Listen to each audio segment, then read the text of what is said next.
sur la table. Lorsqu'on y prête attention, une petite fenêtre éclairée se fait voir au cœur des ténèbres. C'est une chandelle qui émet cette faible lueur. Une chandelle posée sur un bureau couvert de lettres et de documents officiels. Assise à son écritoire, une jeune femme si active. Sa main droite tient une plume, sa main gauche, posée sur son ventre arrondi, le caresse tendrement. Elle porte la vie, et bientôt naîtra cet enfant attendu. De son mari, elle n'a plus aucune nouvelle. Depuis qu'il a été enlevé et séquestré au cœur de la nuit, quelque part dehors. Depuis tout autour, la menace plane autant que les appétits de pouvoir. Elle est la comtesse, elle veille sur le trône de son époux, pleinement consciente de l'écrasante responsabilité qui lui incombe, de ce peuple aveugle qu'elle doit maintenant conduire, de ces loups affamés qui se tiennent maintenant aux aguets. Elle est la comtesse Courage. Elle sait que la nuit est tombée. Et elle sait que sa chandelle ne doit pas vaciller.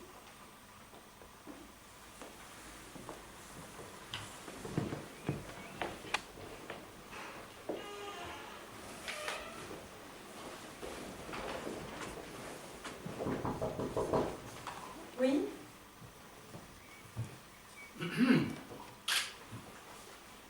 Comtesse?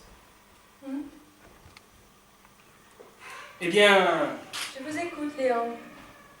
Je suis venu juste vous signaler que l'heure était bien avancée.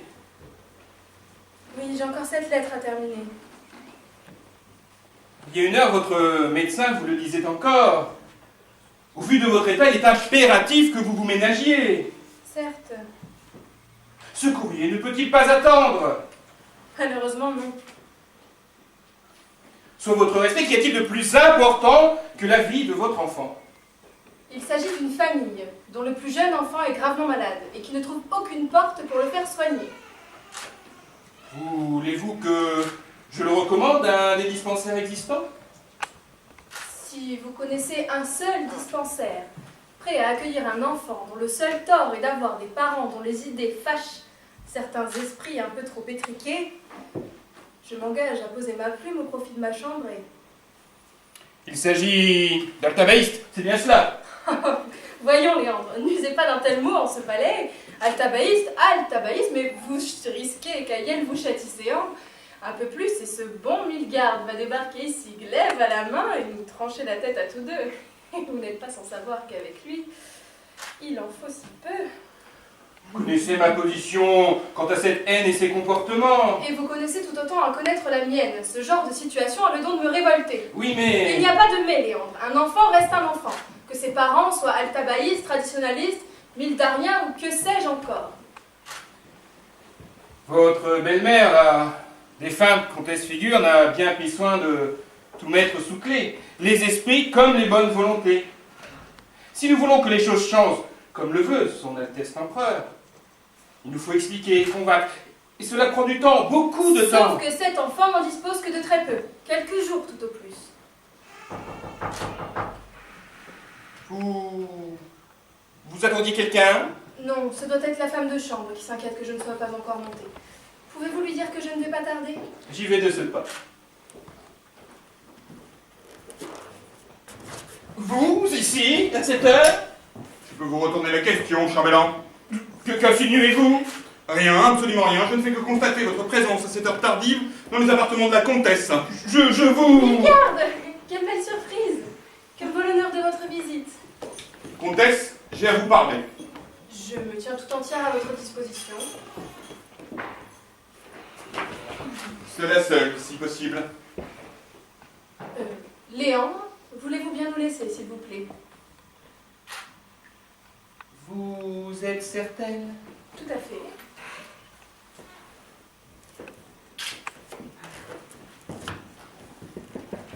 Que croit-il donc, ce précieux, que je vais vous agresser? Léandre assume pleinement ses fonctions de chambellan, tout comme de protecteur. Et en l'absence de mon époux, n'est-il pas là la mission que lui a confiée l'empereur? Protecteur! Protecteur! Une chose est certaine, c'est que pour protéger les hérétiques, il n'y a pas plus dévoué. Lorsque je pense que l'empereur a reconnu ces fourbes d'Altabaïs, si je les tenais, je les décapiterais. Voyons, Mika, calmez-vous. Hein? Vous voyez bien qu'il n'y a ni hérétique ni altabaïste à décapiter ici. Il n'y a que vous et moi. Vous avez raison, dans ma lutte acharnée contre... Comment ça se mange? Dans ma lutte acharnée contre le félon, il m'arrive parfois de rencontrer quelques difficultés à me contrôler. Eh bien, calmez-vous, détendez-vous, apaisez-vous. Hein? Vous avez raison, je vais me détendre.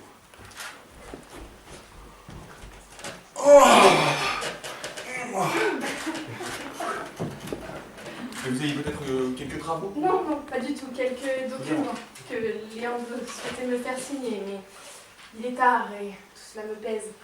Mais revenons-en à vous, maintenant que vous semblez calmé. Vous souhaitiez me parler. Rien de grave, j'espère. À vrai dire, je venais vous trouver discrètement, afin de solliciter quelques conseils. Des conseils? Quel genre de conseils? C'est un peu gênant. Ce que vous me direz ne sortira pas d'ici. Je vous le promets. Vous me le promettez? Oh, mais par ailleurs, je m'y engage. Ah, très bien. Il se trouve que demain sera célébré le premier anniversaire de la mort de ma mère. Oh, vous m'envoyez désolé. À cette occasion, ma sœur donnera une messe et j'aimerais y dire un poème. Ah, et quel auteur avez-vous choisi pour honorer la mémoire de votre mère? À vrai dire, il s'agit d'un texte de ma composition. De votre composition. Eh bien, j'ai hâte d'entendre tout cela. Tenez, voilà ce que nous allons faire. Vous allez vous lever pour mieux déclamer. Ah, d'accord. Hein? Fort Là. bien. Voilà. Quant à moi, je vais m'asseoir et jouer le rôle du public. Hein?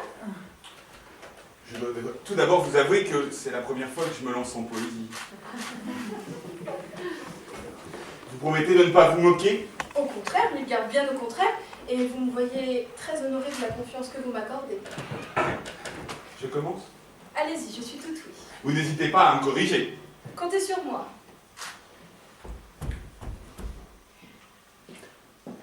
Oh, figure de ma mère, admirable mère, ta figure!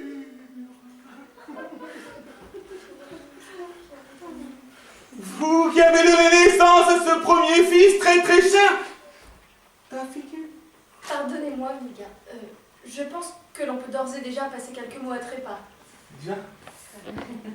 Sachez que plus votre prose sera sertie, plus votre public en sera conquis. En application, la chose est simple. Si vous parlez de votre mère, il va de soi que vous soyez son fils. Donc, contentez-vous simplement de « Oh, figure de ma mère !» à ta figure. Et, qui plus est, vous accentuerez l'assonance entre figure et figure. Figure, figure, figure, figure. L'assonance, ce sont deux mots qui, par leur sonorité, se ressemblent, vous voyez? Ah, pas vraiment. À vrai dire, je voulais signifier le lien entre ma mère et moi. Eh bien, de votre filiation, n'ayez craint, nul ici en terre de moralisme ne peut en douter.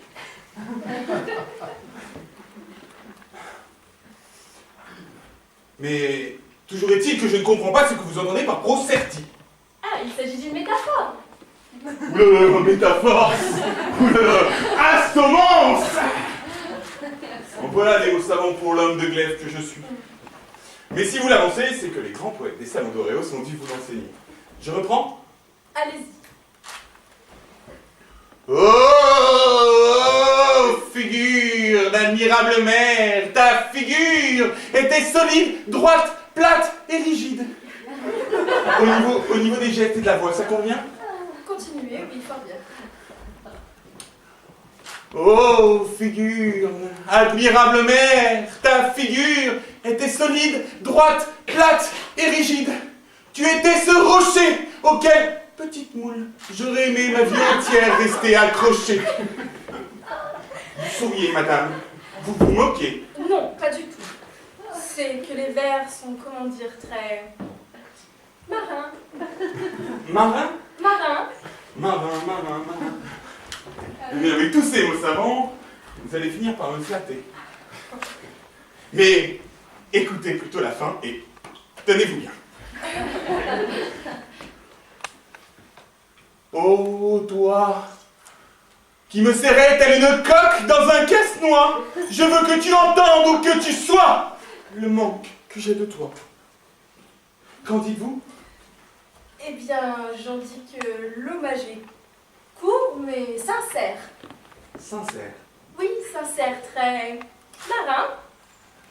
Et que me conseillez-vous? Eh bien, tout est dit de l'attachement à votre mère, et ceux qui pouvaient encore en douter s'en trouveront définitivement confortés. Vous souhaitez que je le clame de nouveau? Oh non, par principe, Midgard, ce qui est marin doit garder une certaine fraîcheur, une simple brise qui ne fait que passer, ou une vague senteur d'embrun, vous voyez? Ah, toujours pas. Mais je vous dérange, il se fait tard. Peut-être que vous avez quelque chose à terminer. Oh, une lettre que je souhaiterais faire parvenir dans les meilleurs délais. Ah, mais je peux vous aider peut-être avec mon meilleur coursier. Oh, je n'ose abuser de votre bonté. Oh, j'insiste, chère belle-sœur. Fort bien, eh bien, laissez-moi ce soir pour la terminer, la cacheter. Voilà. À qui dois-je la faire adresser? Au docteur Fautir de Mérian, c'est pour un cas urgent. Eh bien voilà, demain, à la première heure, je vous envoie mon meilleur messager. Alors par avance, je suis votre obligée. Bon, c'est moi qui vous remercie, très chère belle-sœur. Je vous souhaite une bonne nuit. À vous également, Midgard.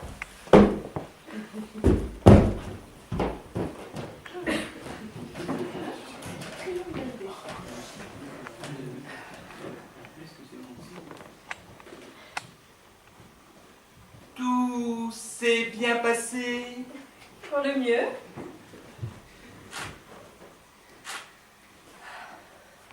Que vous a-t-il raconté? Qu'il ferait parvenir ma lettre dans les meilleurs délais. Vous vous moquez? Absolument pas. Comment cela est-il possible? Tenez-le-vous pour dit, Léandre. Si vous souhaitez saisir l'espoir, il faut d'abord lui tendre les bras. Ajoutez à cela un petit air marin et vous obtiendrez ce que vous voulez. Un petit air marin? J'avoue ne plus vous suivre. Voilà, je vous demanderai de la cacheter, de la mettre sous enveloppe. Le meilleur coursier de Midgard viendra la chercher demain à la première heure. Sur ce, je vous souhaite une bonne nuit. Oh, et pour ce qui est de l'air marin, je vous conseille simplement de ne pas manquer la messe prévue demain. Pour la comtesse Figure? Vous continuez de vous moquer? Absolument pas. Et en grand amateur de poésie que vous êtes, je vous garantis que vous serez comblé.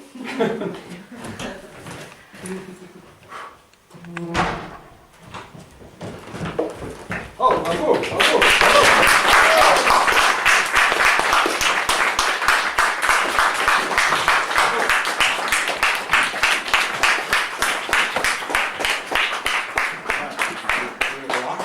Comtesse, courage!